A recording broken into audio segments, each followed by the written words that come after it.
Stop seeing things as they are. The Buddha saw what they can be. There are instances in the canon where the Buddha teaches his listeners to analyze experience into the 5 aggregates of form, feeling, perception, thought fabrication, and consciousness, and to view those aggregates in terms of what Buddhist tradition has termed the 3 characteristics, or what the Buddha himself called perceptions or labels. Sanya, the perceptions of inconstancy, stress, and not self. There are other instances in which he teaches his listeners to apply the same perceptions to the 6 sense media: the eye, ear, nose, tongue, body, and intellect. In both cases, his listeners, on adopting these perceptions, often gain awakening. Either their first glimpse of awakening, called the arising of the Dhamma eye, or the total awakening that brings about, once and for all, the end of birth, death, and the total mass of suffering and stress. Frequently, the arising of the Dhamma eye is expressed as a realization, often translated as, whatever is subject to arising is all subject to passing away. This sounds like an affirmation of the perception of inconstancy. You see that yes, all things that arise pass away. This interpretation of what's seen by the Dhamma eye is reinforced by a compound often used to describe all the different stages of awakening: Yatha Bhuta Jnanadasana. This compound is typically translated as knowledge and vision of things as they are. Here again, this sounds as if awakening comes when you affirm, based on your own vision and knowledge, that the 3 perceptions really are true. The question is, if this interpretation is correct, then what kind of experience would count as a valid affirmation of the 3 perceptions? After all, everyone can see that things in general are impermanent. What's so special about the Dhamma eye? And why would the canon say that it has a huge impact on the mind of the person to whom it arises? On top of that is the statement about whatever is subject to arising really a valid generalization? No one has seen everything that rises, so how can they make a legitimate statement about everything subject to arising? Sometimes we're told that the Dhamma eye comes as a result of deep reflection on the implications of the 3 perceptions. But what kind of reflection? And how deep? And does this description fit in with the Buddha's own standards of what counts as a valid affirmation of the truth?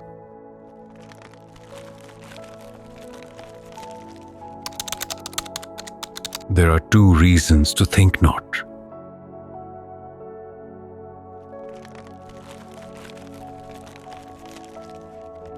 The first is based on the Buddha's own statements about the truth of perceptions. They are insubstantial, he says, like mirages. They show, at best, only partial view of what they reflect. Perceptions are representations, and no representation can give all the details of what it represents. It's true only to the extent that the partial view it gives can adequately serve our purposes. In addition, perceptions are fabricated through intentions, and we know how unreliable intentions can be. The Buddha himself noted that even though the 3 perceptions are always true, they're not always beneficial. In other words, there are times when holding to them can interfere with the path to the end of suffering. And the perception of stress, for one, doesn't tell the whole story about the aggregates, because the aggregates have their pleasant side as well. If it weren't for that pleasant side, the Buddha tells us, we wouldn't fall for them, as we do again and again. So it would seem as if awakening, at least by the Buddha's standards, should not be seen as an act of assenting to the truth of perceptions, inasmuch as even the most enlightening perceptions are only partial representations of the truth. The unreliability of perceptions in general means that the knowledge and vision that constitutes awakening can't be mediated by perceptions. But that raises a further question. What kind of knowledge and vision would that be? Everything known through the senses involves labels and perceptions. Then there's the second reason for thinking that awakening, viewed as the affirmation of the truth of the three perceptions, wouldn't meet the Buddha's own standards for what counts as a reliable way of arriving at the truth. This reason is based on his discussions of the invalid ways in which people commonly become convinced of the truth of a particular view or teaching. These ways include logic, reasoning deductively from general principles; inference, reasoning inductively from individual experiences to general principles, analogies; seeing how something unfamiliar has parallels with something familiar; and what the Buddha termed agreement through pondering views. Thinking seriously about a teaching until you decide that it makes sense, in that it fits in with your experience or what you already believe. None of these ways of arriving at the truth, the Buddha states, is really trustworthy. As he notes, beliefs supported by these reasons could turn out to be true, or they could be false, which means that, on their own, they can't serve as reliable methods for ascertaining the truth. Now, if awakening meant assenting to the truth of the three perceptions, it would fall either under inference or agreement through pondering views, or both. You ponder until you infer from your limited range of personal experience that all things that arise pass away. But again, if this is awakening, it wouldn't meet the Buddha's standards for what counts as a reliable basis for affirming the truth. The texts say that one of the attributes of people who have gained the Dhamma eye is that their confidence in the Dhamma has been verified. But this type of awakening, from his point of view, would verify nothing. The question is, did the Buddha think that awakening happened in this way, that it meant affirming the truth of the three perceptions? In other words, did he hold to a picture of awakening that, unbeknownst to him, didn't meet his own standards for what's a reliable guide to the truth? His words, as reported in the canon, suggest two main reasons for why the answer is no. These reasons have to with, Basiur 1, the larger context of how he describes awakening in the rest of the discourses, and 2, questions of translation. The view that awakening means affirming the truth of the three perceptions is based on taking a few passages out of context and on mistranslating some key terms. What is seen by the Dhamma eye and what kind of knowledge and vision constitutes awakening. Because the correct translation of these terms becomes clear when taken in the larger context, we have to look at the context first.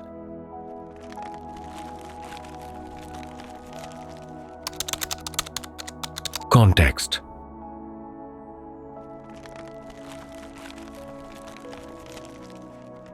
Admittedly, it's true that the Buddha uses logic, inference, and analogy in presenting the Dhamma to others, and he does advise his listeners to ponder the teaching until they agree that it makes enough sense for them to want to put it into practice. But those are just preliminary steps before actually getting on the path. You arrive at awakening only when you exert right effort based on what you've learned. In other words, awakening is based not on what you agree to as right, but on what you do and what you experience as a result of what you do. This point is shown clearly by the Buddha's description of the event on which all other descriptions of awakening are based. His own experience of awakening.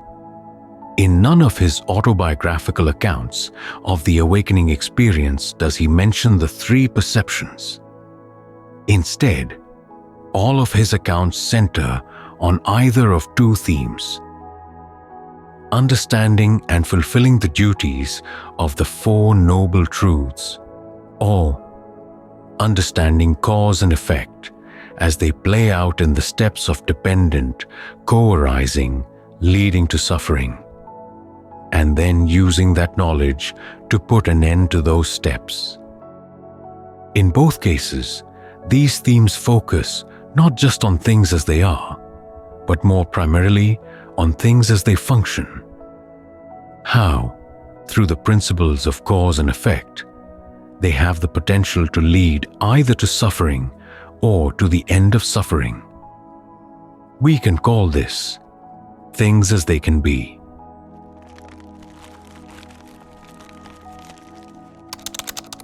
Take the duties of the Four Noble Truths.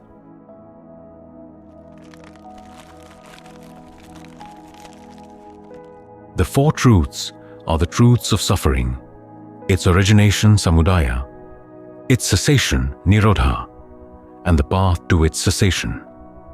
Each truth has its own duty. 1. You have to comprehend that suffering is the act of clinging with desire and passion to the five aggregates. 2. You have to abandon, through dispassion, the origination of that clinging, which is craving. 3. You have to realize the cessation of suffering through dispassion for craving.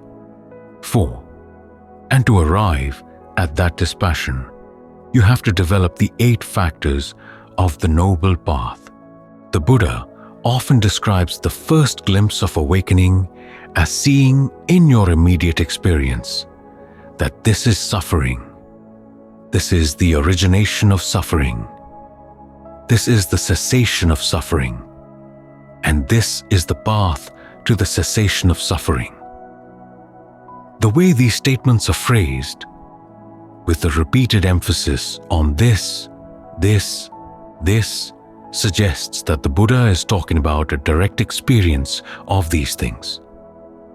In other words, you've done some of the work. You've developed the path enough to have a glimpse of the cessation of suffering. The suggestion that this experience includes direct knowledge of the path is confirmed by the fact that the other main term for the arising of the Dhamma I, entry into the stream, defines the stream as all 8 factors of the Noble Eightfold Path. You've seen all the factors, from right view through right concentration, come together in the mind.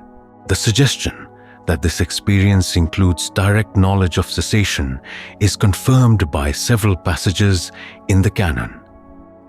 MN 48 notes that one of the prerequisites for verifying that you've had your first glimpse of awakening is when you can answer yes to this question. When I cultivate, develop, and pursue this view, do I personally obtain tranquility? Do I personally obtain unbinding? Nibbana. M1 adds that those who have attained the Dhamma I, in its terminology, those who have become learners, have directly known unbinding.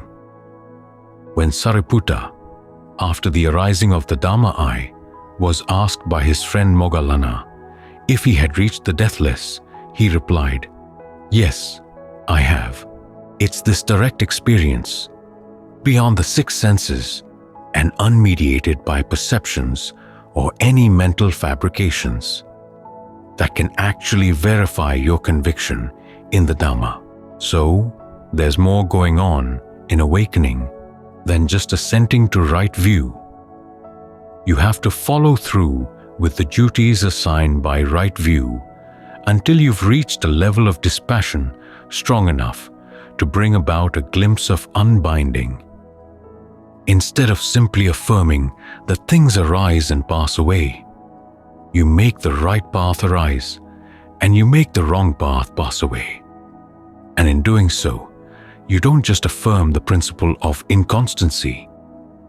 You discover that some inconstant things have the potential to lead you to something you've never experienced before, a permanent dimension that lies entirely beyond inconstancy. It lies even beyond the path. After all, the path is composed of aggregates, and so it too is inconstant. This is why SN 48.3 notes that those who have gained the Dhamma eye have seen the escape from the factors of the path as expressed under the 5 faculties of conviction, persistence, mindfulness, concentration, and discernment. It's also why Anathapindika, a lay follower who had gained the Dhamma eye, said that by pursuing right view, he saw the escape from it. So gaining the Dhamma eye is not just a matter of affirming the perceptions that go into right view. It means using those perceptions as tools and then putting them aside when they have done their work in showing not just things as they are, but as they can be made to be. You've discovered the potentials within those things, if you use them right, to lead beyond themselves. This is precisely how the 3 perceptions, and perceptions in general, function in the Buddha's descriptions of awakening. Here we have to remember the Buddha's own standards for what he would teach. For him to make a statement, it had to be not only true, but also beneficial. The same standards applied to the perceptions he would have you apply to your experiences.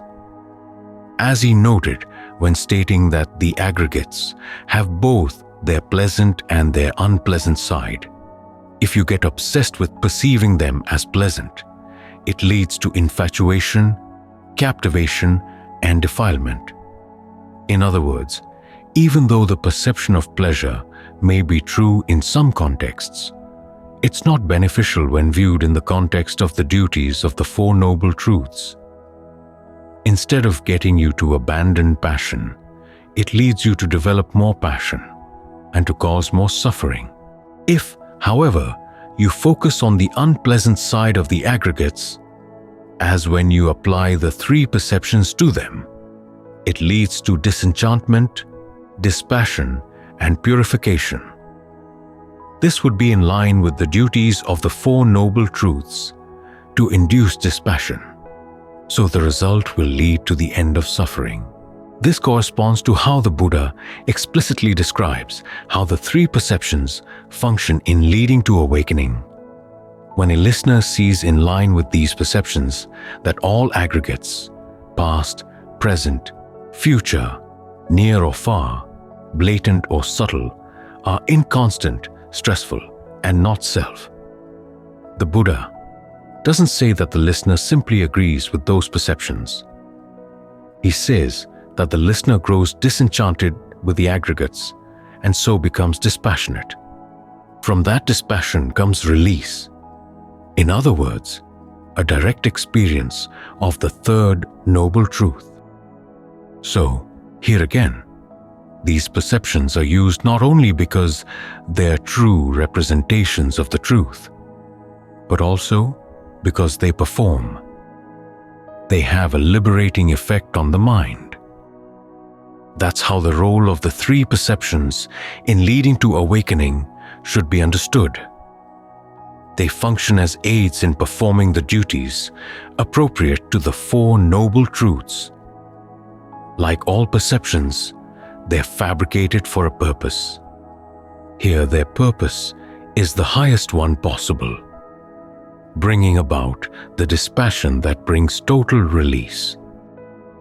Given that that's the context for understanding how the three perceptions actually function in the steps leading to awakening, we can see that awakening, as the Buddha describes it, is not simply a matter of assenting to the truth of these perceptions.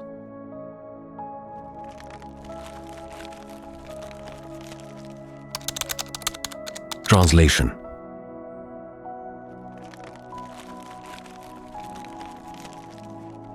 As for questions of translation, when we look carefully at the original Pali version of the statement expressing what's seen by the Dhamma eye, we can see that to translate it as whatever is subject to arising is all subject to passing away is clearly a mistake. And when we look at the phrase knowledge and vision of things as they are in the larger context of the discourses, we can see that while that may be a possible translation of the term yatha bhuta nanadasana, it misses many of the implications contained in that larger context. In other words, the translations used to support the idea that awakening is simply a matter of affirming the truth of right view are not accurate representations of what the discourses have to say about awakening. First, the Dhamma eye. The correct translation is whatever is subject to origination, samudaya Dhamma, is all subject to cessation, nirodha Dhamma. Now, as we've seen in the context of the Four Noble Truths, origination is not just a matter of arising, it's a matter of causation. And in almost every case where the discourses use the word origination, it denotes causes coming from within the mind. In the context of the Four Noble Truths, that's always the case. Similarly, with cessation, it doesn't mean just passing away. It means total ending. And in the context of the Four Noble Truths, it means ending through dispassion. So what the sentence is actually saying is that anything that arises through acts of the mind can all be brought to cessation through dispassion, because the aggregates and sense media are all experienced through acts of the mind. As the Buddha said, all phenomena are rooted in desire. Then when there's thorough dispassion for them, there's nothing to keep them going. So they all cease. That's when unbinding is experienced, inasmuch as unbinding is the end of all phenomena. What's revealed at that point is consciousness without surface, limitless, reflecting off of no object, totally independent of the six senses, unmediated by any perceptions or thought constructs at all. It's in this way that the expression of what's seen by the Dhamma eye is entirely in line with the fact that those who have gained the Dhamma eye have seen unbinding. That expression is not a mere description of things as they exist on their own, affirming the principle of inconstancy. It's a statement of possibilities, things as they can be. If you practice properly, putting the aggregates into the form of the correct path, you can bring about the dispassion that leads to release. As for the compound, knowledge and vision of things as they are, yatha bhuta jnanadasana, this has a similar meaning. The key word in the compound is bhuta. This word can either be a noun, meaning truth or reality on the one hand, or a past participle meaning has come to be, or has come into being on the other. The first set of meanings yields the translation of the whole compound as knowledge and vision of things as they are, indicating that you see things simply as they actually exist. The second set yields knowledge and vision of things as they have come to be, indicating that you see the causal processes by which things come about. On their own, both renderings are plausible, but Sen 1231 gives preference to the second. There, the Buddha asks when. Sariputta, do you see this Buddha? Sariputta answers, not with the description of the three perceptions, but with an account of how things come into being based on nutriment.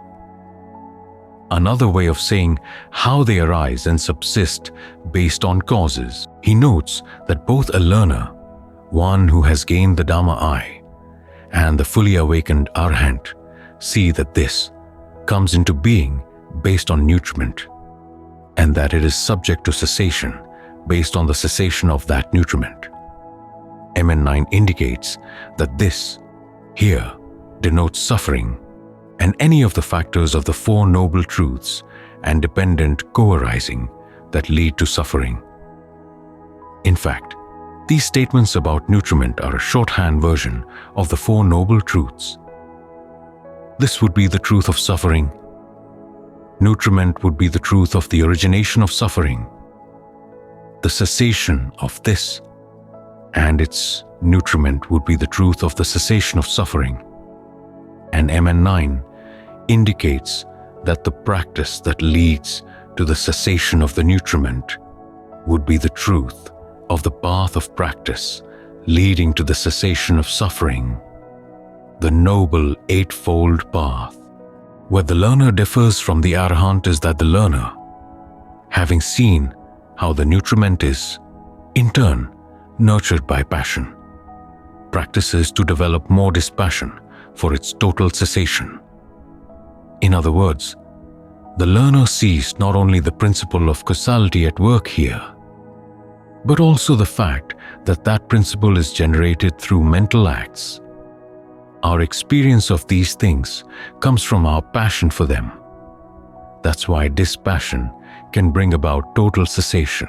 As for Arahants, they don't have to work any further at dispassion. They've already developed enough dispassion for these things so as to be totally released from them.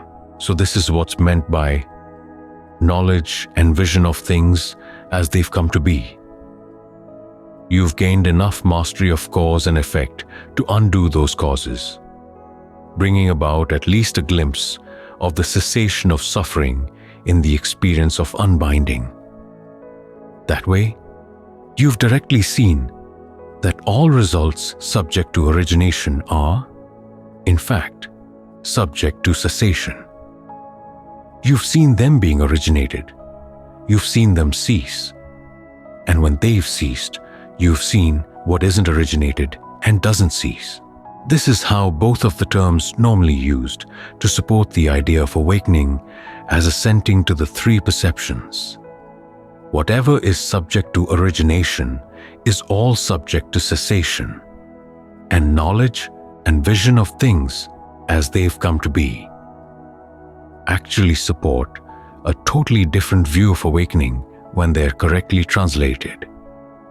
The Buddha recommended the three perceptions, not simply to gain the assent of his listeners, but to have an effect on their minds. In the context of the Four Noble Truths, these perceptions are used not just to indicate how things are, but also as part of a larger program, using knowledge of how things have come to be in order to reveal an unexpected aspect of how things can be. How inconstant and stressful fabrications can be turned into a path of virtue, concentration, and discernment in order to develop dispassion for all the mind's activities, resulting in the unending freedom of the deathless. When the reality of this possibility appears in the heart, it has a much greater impact than a mere act of assent or affirmation.